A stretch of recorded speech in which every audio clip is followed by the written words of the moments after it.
Hi, everybody. My name is Marcy Melzer. Welcome today to my Waves of Communication hot topic video. Today I'm going to be talking about intuitive communication, and I'm going to say it out loud, telepathy, and how that comes into play with facilitating language for your late talking child. So what I'm going to talk about today is kind of a series of things. We're going to talk about what intuitive communication is and how it manifests in your life. We're also going to talk about how people who use intuitive communication, how that shifts as we get older, because we all start to use it as infants. And then I'm going to talk about how it's important to understand and use your intuitive communication with your child to be able to help them facilitate language. All right, so let's dig in and get started talking about intuitive communication and what it is. I'm having a little ringing in my ear. Hopefully the universe is talking to me about this, trying to get things straight. All right, so thanks, excuse me.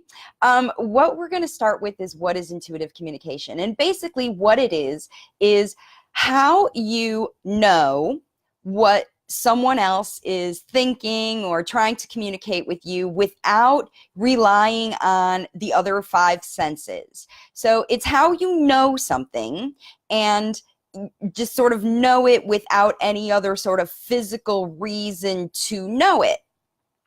It's kind of difficult to explain in that circumstance, but it's sort of how you know what you know without any real tangible evidence for it. That's what intuition is. And we all have it because the universe is made of energy. There's lots of science that proves that the things that you don't see, the space in between the physical objects that we touch and experience with our five senses, there's something there, and it's energy.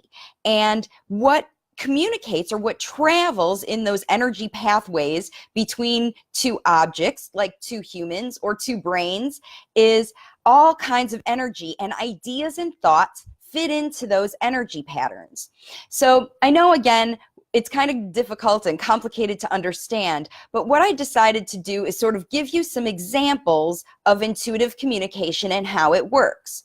So the first example is, we're all born knowing how to intuitively communicate with our parents, and you develop this connection with your mom in utero even. So you start to be able to, if you've been pregnant, what your baby is feeling inside of you without really knowing, being able to communicate with them. They're inside, they're not out in any other physical senses unless you get the hiccups or you have some sort of physiological thing which your child could be affecting you as they grow. But the thing is, you can know, if a lot of people can feel if your child is happy or sad or just comfortable or not, kind of before they're even born. But once they're born, certainly that's when you start to use your intuitive communication, because it becomes your responsibility to be the primary caregiver for that infant. So what you do is you have to, obviously they're not coming out and telling you what they want, so you have to use your five senses and your intuition to understand how they feel. You start to anticipate their needs. So what happens is you start to understand when they're hungry by the noises they make. When babies make different kinds of cries, it's all just a cry, but you as a mom know, whoop, that's the hungry cry, or that's the wet cry, or that's the uncomfortable pain cry.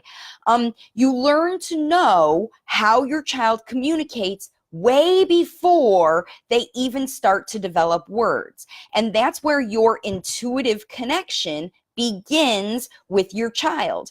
And children get used to learning how you respond to their intuitive communication with you, their squeaks, their feels, their cries, even their looks, their facial expressions, all of that stuff. You learn to know what your child is wanting, needing, feeling, just from an idea perspective. You don't know exactly that they want warm milk at 2 o'clock, but you know that they're hungry.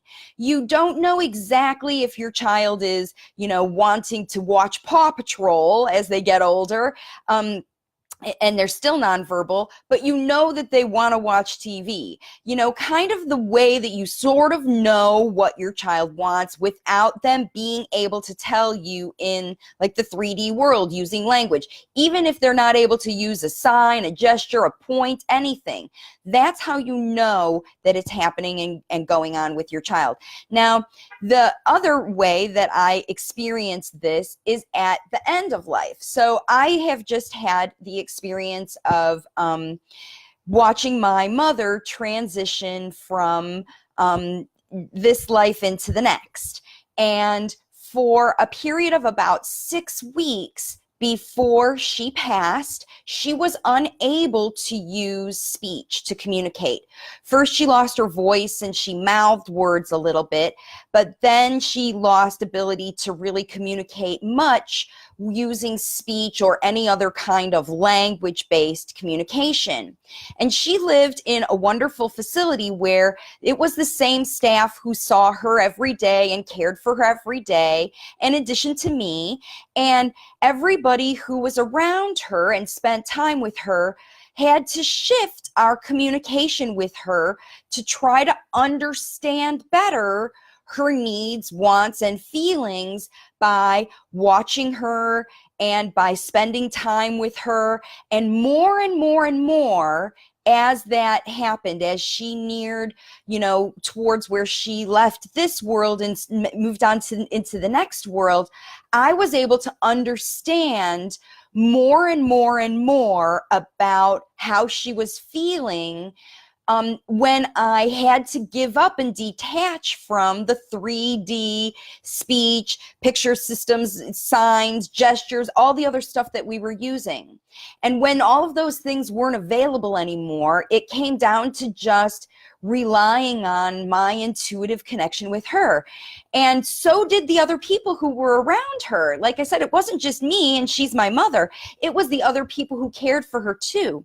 So there is real evidence, and if you think about with your late talking child, you can identify the times that you sort of know what's going on and that you communicate with them also non-verbally, just with a look. I remember when I was a child, my mother could just kind of give me that look, and I would know what she meant based on our experiences together, the way we knew each other, the things that she had said before. But that one intuitive communication, just with a look, was complete understanding and communication of an idea, because it was a language that we had developed between us, an intuitive, non-spoken, call it telepathic thing. I knew exactly what she was talking about just by a look.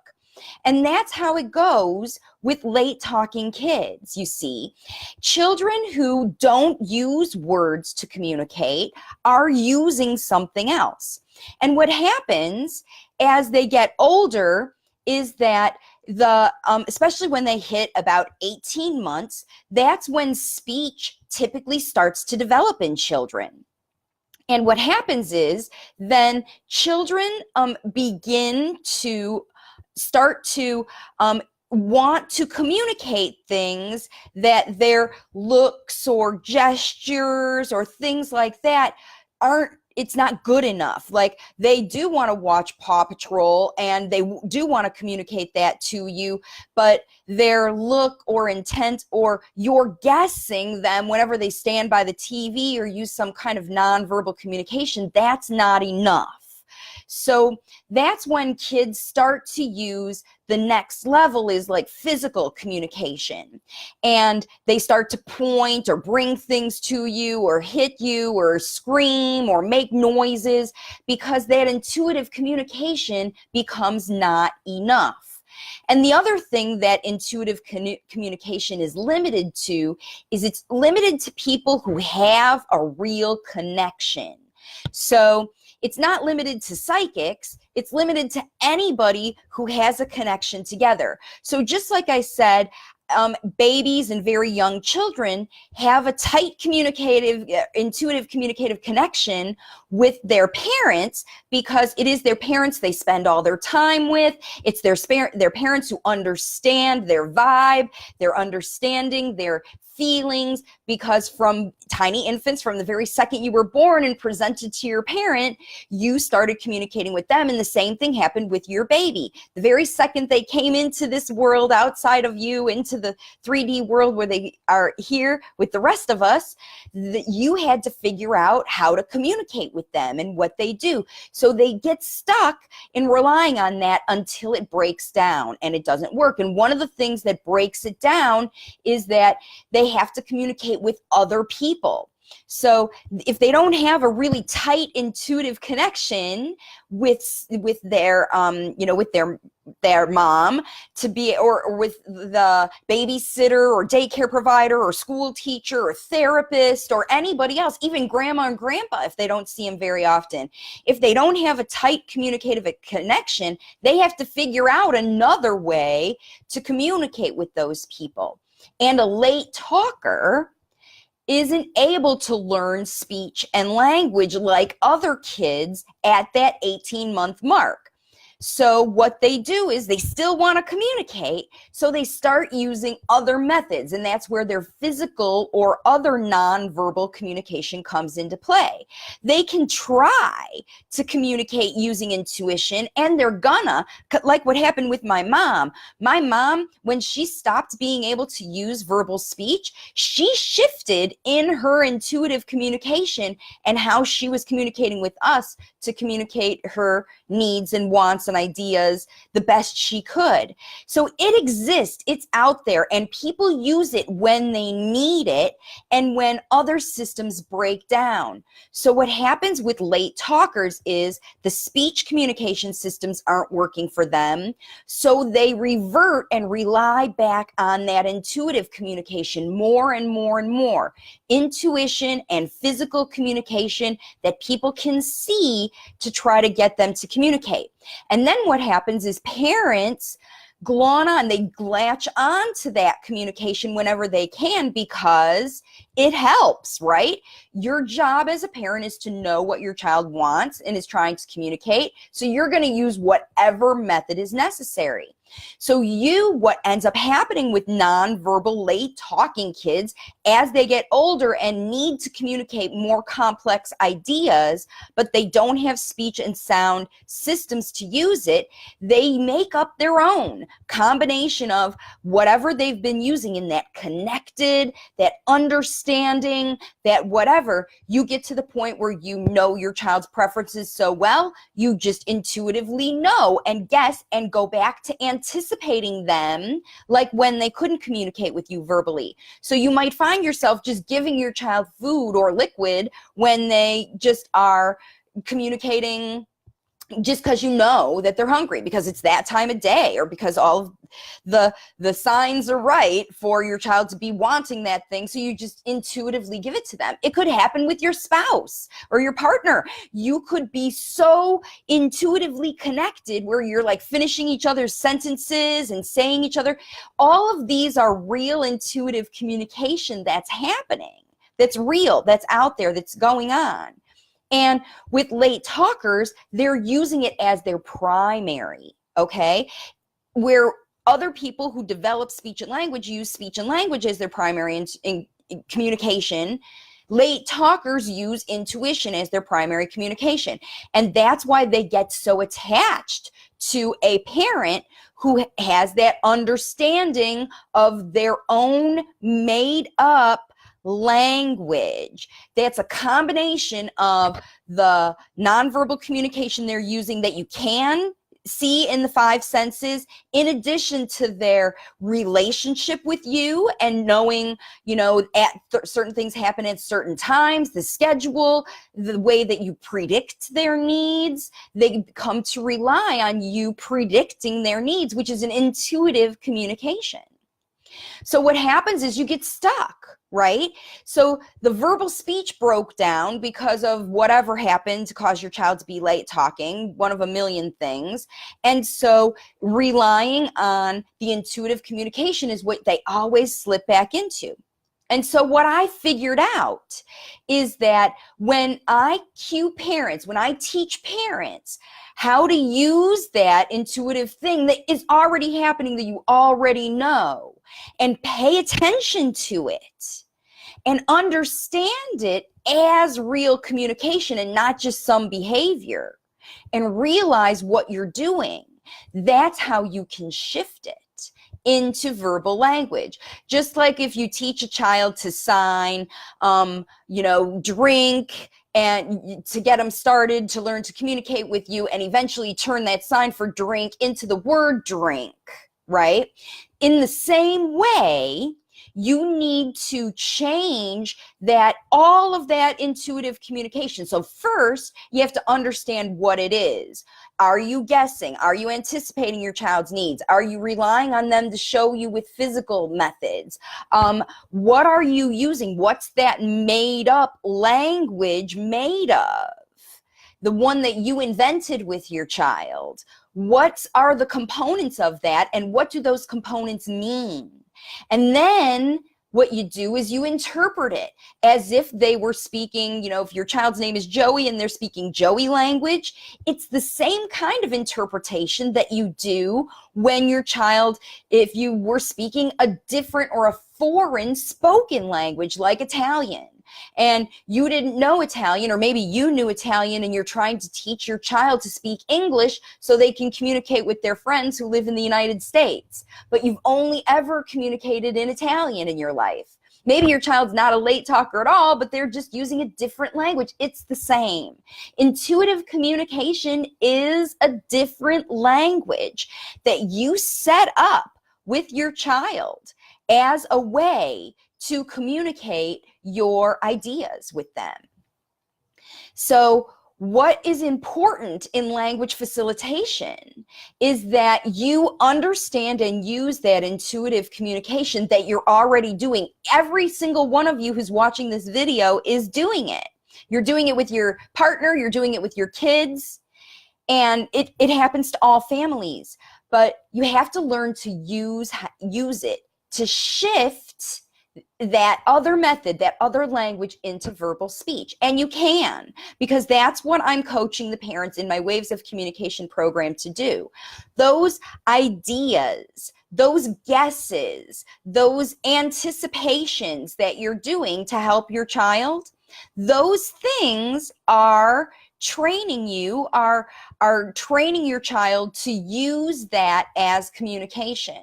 So just like you train them to use that, you can train them to use words with language facilitation. So that's what I needed to communicate here with you today on this hot topic, is intuitive communication exists. You are already using it. And what it takes to do to shift kids out of it is an understanding and method to train your child to use verbal speech instead, and interpret it like you're training them to speak a new language, because you are. Right now, the words that your child is using, even if they sound like English words, or they're echolalic phrases, or they're phrases that they heard you say, or they're saying questions to answer your questions, and all of that stuff, if your child is imitating you at all of that is their own interpretation of English. It's not real English because it's not working like spoken language, right? It's working like their own. So it's their adaptation. It's their own language.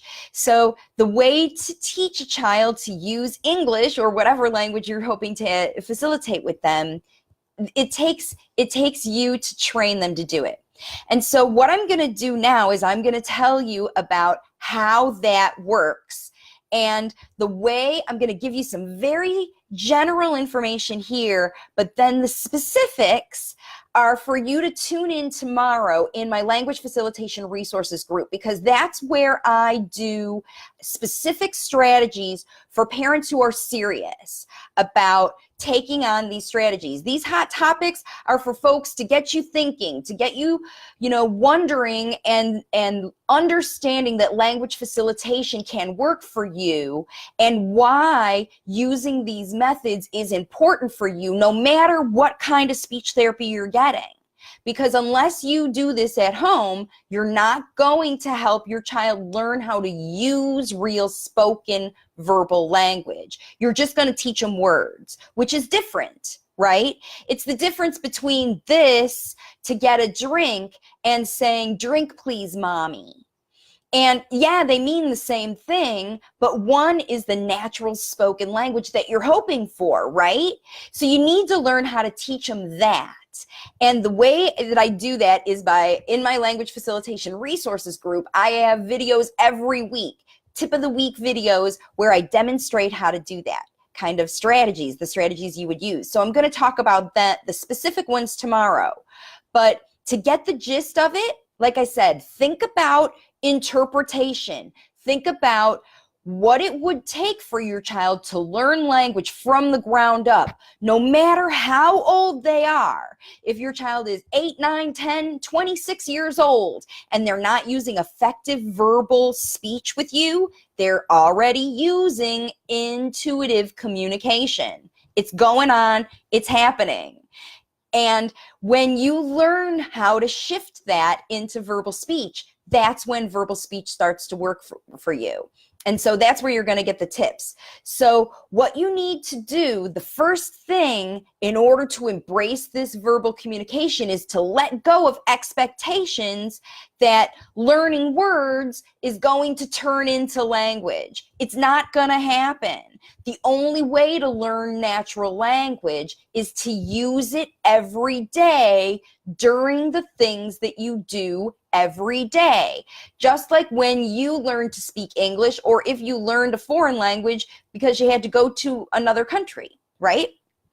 That's why so you're going to be interpreting the intuitive messages into language that your child can understand. And what I always say with language facilitation is the right words, the right way, at the right time. So flashcards to learn vocabulary for vegetables or animals or things like that are only exposure to words. That's not actual teaching of language. The actual teaching of language has to happen while you are in the midst of life, in the midst of experiencing the things that you experience every day and talking about them. So that's the general gist. You have to understand what those messages mean, interpret them into verbal speech, and tell your child what those words are at the right time. So then that they understand that this alternative language is there for them. And you have to make it easy, and you have to make it happy, and you have to make it safe, and you have to make it fun. So the bigger deal on top of interpreting all this is eliminating the expectation for your child to just spontaneously imitate you. You can't pull language out of a child. You can't prompt it. You can't ask for it and have it be natural. Just by you asking for language makes it an unnatural language exchange, okay? The first chance you say this, then you're directing it, and it's not intuitive communication. It's not the intuitive communication that you understand from your child. So I hope that's not too mysterious. I know that it's kind of a vague sort of way to describe how you do it, but what I want you to do as you watch this video and you're thinking about intuitive communication is I want you to write down or think in your head about all the different times in the next 24 hours that you are guessing, anticipating, or just sort of understanding what your child is communicating in the absence of words. Think about how many times that happens to you in your day. And understand that every single one of those moments that you experience, that, aha, I understand what you mean, is an opportunity that you could be facilitating language. So that's what I want you to do. That's your job on this video, your little task to do moving forward, is start to understand the intuitive communication with your child, understand that it's real, because if you guess that your child wants something, 99.9% of the time you're right. And that means that a real communication happened. And when you understand what that communication is, then you can facilitate it, you can translate it into natural speech and language.